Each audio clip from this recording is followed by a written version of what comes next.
Good evening, I'm John Carter and welcome to Poland Daily Business.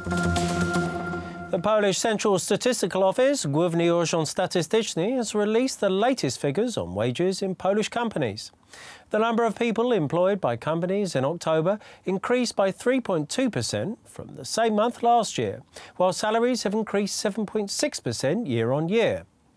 Wages are growing more quickly than expected in the forecast made by experts, which estimated the wage growth to not surpass 6.7%. The average salary paid by companies in Poland now amounts to 4,921 zloty. That's around $1,300. In an interview for Money.pl, Krzysztof Krystowski, the deputy CEO of Leonardo Helicopters, revealed the three main upcoming tasks for its Polish branch, PZL Świdnik. The company will participate in a tender for new anti-submarine helicopters about to be ordered by the Polish Navy. All the necessary documents will be submitted by the end of this month. The second tender, eyed by the company, is a contract for the modernisation of one of the most numerous helicopters used by the Polish Army. The Sokol helicopters have been produced by PZL Świdnik, increasing the likelihood that the company will also be contracted for their modernisation. The third potential opportunity for Świdnik is the new attack helicopter being developed by Leonardo Helicopters in Italy. PZL Świdnik might be given the chance to participate in the project and thus acquire crucial know-how for the Polish defence industry. Chairwoman of Bank Gospodarstwa Krajowego, Beata Daszyńska-Muzicka, has revealed that the 3Cs initiative will have initial funding to the tune of €5 billion. The initiative incorporates 12 countries from Central and Eastern European countries, including Poland. The funds will be predominantly dedicated to developing transport and infrastructure. Ms. Daszyńska-Muzicka further revealed that spending could total €100 billion over a 30-year period, as the 3Cs initiative seeks to eventually bring the region up to Western infrastructural standards. And that's all for me this evening. I'm John Carter at Poland Daily Business. Now it's over to Alexander Wierzbicki. Welcome to the show. Our guest tonight is Jacek Posobiec, American analyst. Jack Posobiec, as they know you in the United States. Sir. Glad to be here. Welcome to the show. How are you? You've been here in this Independence March, 250,000 people walking over the street of Warsaw. We had it every year, pretty much the same events, equally peaceful, equally patriotic, yet if you open the BBC or some AP files, you will read that this is nationalistic, very aggressive mob. Why is this? You see one thing on your own eyes, and then you read like the report from different planets. Well, you know, that's why they call it fake news, right? One thing I think is very interesting about it is, so I came to this Independence March for One American News back in the U.S. that I work for, and we covered it, and I interviewed people there. We recorded the scenes. We saw what was going on, and I noticed that AP, BBC, these other organizations, they're not there.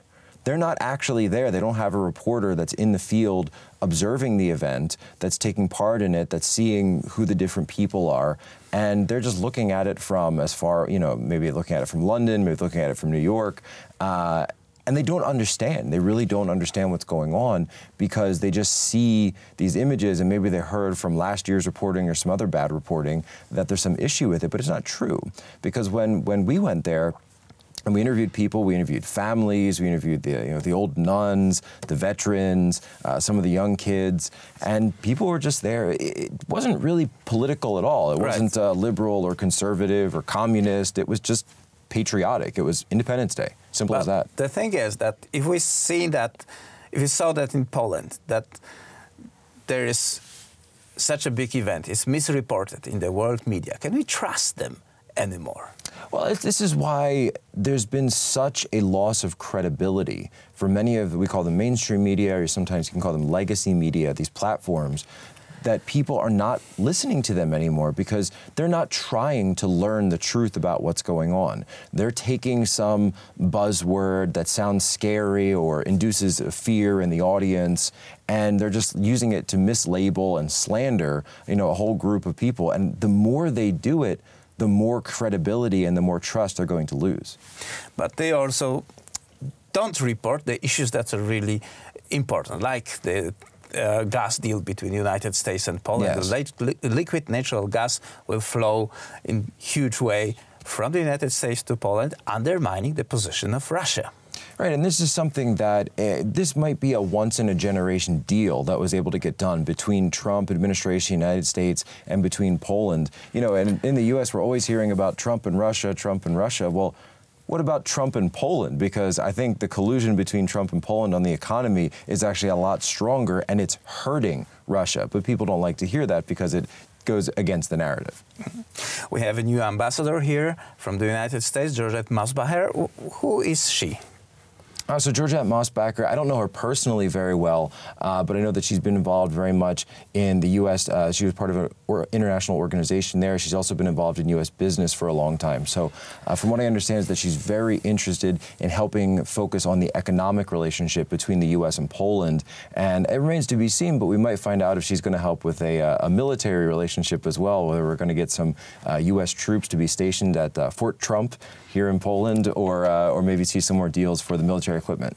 Well, this is another important focus why the United States would see that securing Poland by the relatively large American bases will be a good thing for United States. Well, one thing that I think a lot of Americans haven't heard yet is that Poland has offered to build these bases, and Poland has offered to pay for the construction of these bases. People are used to it being done the old way, where the U.S. just pays for everything. They're paying through the nose, as Donald Trump will say, for many opportunities for Germany, for South Korea, for Japan, where the U.S. has many bases. But for Poland, the Polish government has actually offered to build that base, and then the U.S. troops could be stationed there. It would cost way less than Germany. The cost of living is far less, and that people would be much more welcoming, I think, of Americans and U.S. soldiers here because they understand they're here for a defense of Poland. And I think number three, of course, it goes back to the Russia situation. Vladimir Putin does not want to see U.S. troops in Poland. That's clearly against everything. It's going to drive him crazy. And so for people to think that Trump and Putin are working some secret deal together, I don't think Putin would like to see that. Right. This collusion is with Trump and Poland is something that's the collusion. That's the real collusion. Jack Posobiec, thank you very much, sir, for coming to our studio. And that was it for Poland Daily Business tonight.